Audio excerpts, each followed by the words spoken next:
ಒಳ್ಳೆಯ ಗುಣ ಇರುವಂತಹ ಹೆಣ್ಣು 2 ಕುಲವನ್ನು ಉದ್ಧಾರ ಮಾಡ್ತಾಳೆ. ಕೆಟ್ಟ ಗುಣ ಬಂತು ಅಂದರೆ ಹೆಣ್ಣು ಮನೆಗೆ ಒಂದು ಮಾರಿ ಆಗ್ತಾಳೆ. ಇಷ್ಟು ಭಯಂಕರವಾದ ಸ್ವಭಾವ ಇದೆ ಅಂತೆಲ್ಲ ನಿಂದನೆ ಮಾಡಿದ್ದಾರೆ.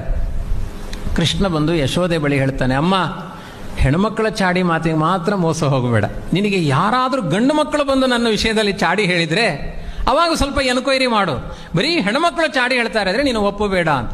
ಬಹುತೇಕ ಭಾಗವತದಲ್ಲಿ ಕೃಷ್ಣ ಕಳ್ಳತನ ಮಾಡಿದ್ದ ಚಾಡಿ ಹೇಳಿದ್ದೆಲ್ಲ ಹೆಣ್ಮಕ್ಕಳೇ. ಅದಕ್ಕೆ ಯಶೋದೆಗೆ ಯಾರ ಮೇಲೂ ವಿಶ್ವಾಸ ಇಲ್ಲ. ಅವಳೊಂದು ನಿಯಮ ಮಾಡಿದ್ಲು, ಯಾರಾದರೂ ನನ್ನ ಮಗ ಕಳ್ಳತನ ಮಾಡಿದ್ದನ್ನು ರೆಡ್ ಹ್ಯಾಂಡಾಗಿ ಹಿಡ್ಕೊಂಡು ಬಂದರೆ ನಾನು ಅಂಗೀಕಾರ ಮಾಡ್ತೇನೆ ಅಂತ. ಆವಾಗ ಒಂದು ಭಜನಾ ಮಂಡಳಿ ತಯಾರಾಯಿತು. ಅದಕ್ಕೊಬ್ಬಳು ಅಧ್ಯಕ್ಷಳಾದ್ಲು. ಅಧ್ಯಕ್ಷಳ ಒಂದು ನಿಯಮ ಮಾಡಿಕೊಂಡ್ಲು, ಕೃಷ್ಣ ಹೇಗಿದ್ರೂ ಮನೆಗೆ ಕಳ್ಳತನಕ್ಕೆ ಬರ್ತಾನೆ, ಅವನನ್ನು ಹಿಡಿಲಿಕ್ಕೆ ಉಪಾಯ ಏನು ಅಂದರೆ ಒಂದು ಪಾತ್ರೆ ಒಳಗಡೆ ಹಾಲು ಮೊಸರು ಬೆಣ್ಣೆ ಎಲ್ಲ ಹಾಕಿ ಆ ಪಾತ್ರೆ ಒಳಗಡೆ ಒಂದು ಗಂಟೆಯನ್ನು ಕಟ್ಟಿ ಅದನ್ನು ಎಳೆದು ಮೇಲೆ ಕಟ್ಟಿದ್ಲು. ವಿಟ್ಲಪಿಂಡಿ ಉತ್ಸವದ ಹಾಗೆ ಮೇಲೆ ಕಟ್ಟಿದ್ಲು.